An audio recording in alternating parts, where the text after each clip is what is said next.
आपल्याला माहित आहे का, आयुर्वेदिक चिकित्सा करत असताना, आयुर्वेदिक औषधांची मात्रा ठरवत असताना खूप साऱ्या गोष्टींचा विचार करायला लागतो. चला काय तर ताप आलाय तर एक ठराविक औषध द्या आणि मोकळे व्हा, असं करता येत नाही. त्यासाठी खूप गोष्टी असतात. कुठले दोष, धातू दूषित झाले आहेत, रुग्णाचं वय, त्याचं सत्व, त्याची प्रकृती कुठली आहे, तसंच रुग्णाचं बल काय आहे, यांचा विचार करावा लागतो.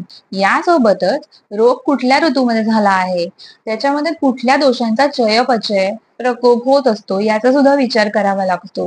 औषधी मात्रा ठरवण्यासाठी व्याधी कुठे उत्पन्न झाला आहे, देश कुठला आहे, हे महत्वाचे ठरते. जसं की पुण्यासारख्या ठिकाणी समीर पन्ना हे औषध कमी मात्रेत सुद्धा देता येते. रुग्णाचा अग्नी हा चिकित्सेच्या दृष्टीने फार महत्वाचा असतो. त्यासोबतच रुग्णाचा आहार कसा आहे, कुठला आहे, याचा सुद्धा विचार करावा लागतो. अशा सगळ्या घटकांचा विचार करून मग आयुर्वेदिक चिकित्सा केली जाते, औषधांची मात्रा ठरवली जाते. त्यामुळे कुठलंही आयुर्वेदिक औषध घेताना आपल्या वैद्यांचा सल्ला नक्की घ्या.